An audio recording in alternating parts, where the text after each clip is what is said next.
We're whores and we're in DaBelly.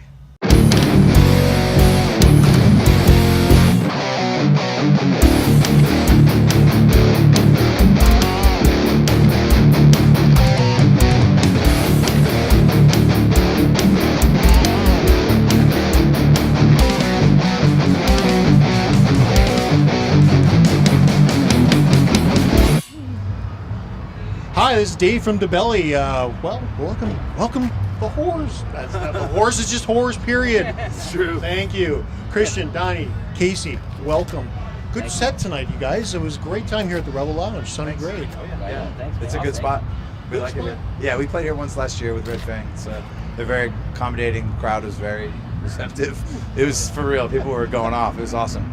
Well, it was a full house tonight. They sold out. It just sold out. Yep. Sold out. Last night San Diego was sold out too. Perfect. Yeah, and San Francisco was sold out too. See, this is cool. This is cool stuff. Yeah, it's good. Okay. We just got going. We're only like four or 5 dates in, and more than half of them are sold out. So it's good. It's a beautiful start. Well, congratulations on gold. Thanks. Just out. Tell me a little bit about the record, guys. Well, we knew we had to sort of buckle down and write songs for it. We've been on the road for the last 2 years, basically, after our last record came out. And we basically turned down a bunch of stuff and didn't schedule a bunch of stuff at the beginning of this year and just got in the practice space like pretty much every other day and wrote a record. And then went and recorded it. I mean, but we were super diligent about going in there and just beating these riffs into the ground. And yeah, we didn't want to put it out until we were ready. We didn't want to go record until we were ready. So we took our time with it, and we were really persistent about going to this practice space and just hammering it out, you know. Well, you're certainly patient. I mean, it's taken. You put out a bunch of EPs, but this is the first full-length record. How come you waited so long? The first couple records were just because that's all the songs we had at the time. You gotta fine-tune the machine. Where you take it on the road, right? Yeah. It seems like you can write. Horse! There's horse. Effing horse! TV, right? Effing horse! Atlanta Metal! That's right. Bam! So we And that was a fan. Let us finish up, guys. At least he Thanks. didn't do effort writing the beat. Because that's like the bomb of all bombs. But what are we talking about? The record. The record. Why? how long- Well, yeah. I mean, we didn't want to just put out. We had more songs that we could have put out a record sooner, but we didn't want to put out a record that it wasn't solid front to back.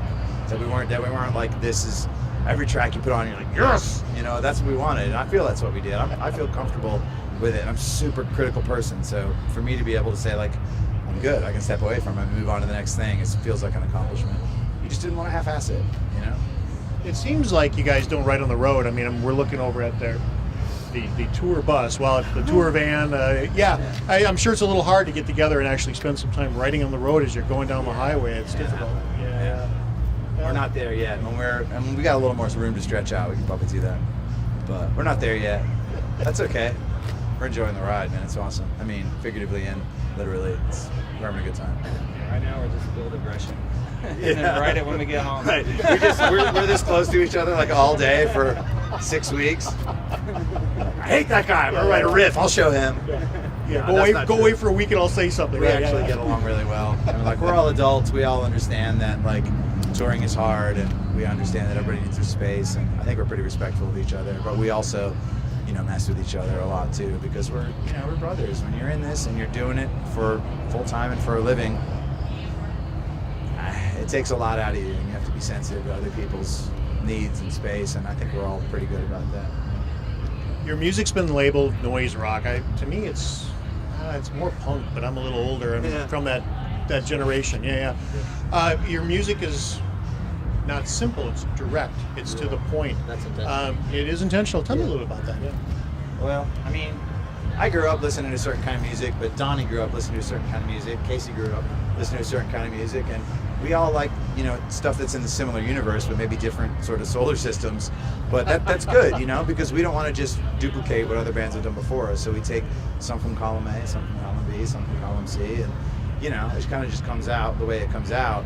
And we know if it's good or not. It doesn't really matter what. We don't think like, okay, let's write a song that sounds like this band, or we just kind of make up stuff that sounds cool to us, and then other people decide it sounds like a certain thing, really. Yeah. But that's okay, you know.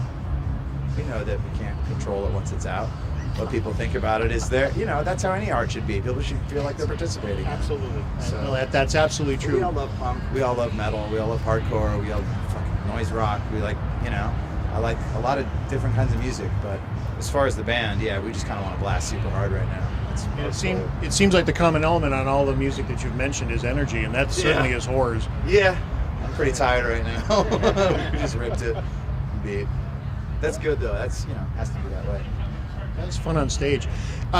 Black T-shirt, first video out. Yeah, tell me a little about making the video and how it all kind of came together. Feel this one? Well, we got a buddy, Whitey McConaughey. He's done tons of videos, done Red Fangs videos. He come down and really helped us out.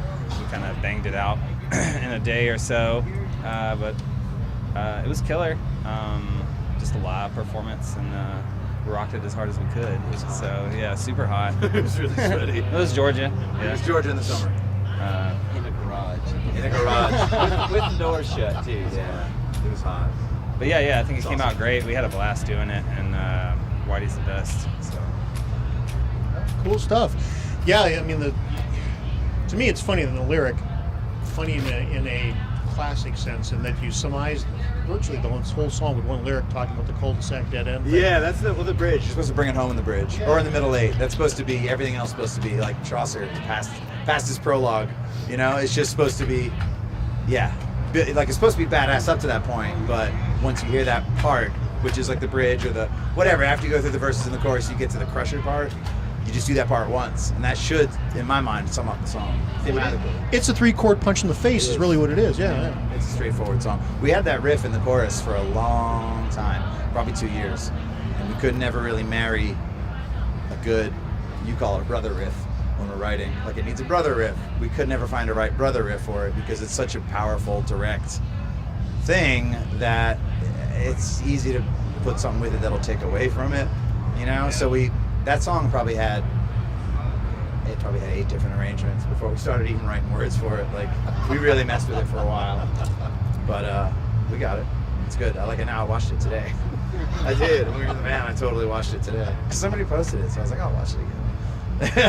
It says something, you play the song enough, you don't get sick of it, that's cool, right? Yeah, I mean, but it's also Whitey too, man. The guy who did the video. His editing is super cool, and all the slow-mo stuff. It's like, it's awesome. He did a cool job. He's a cool dude.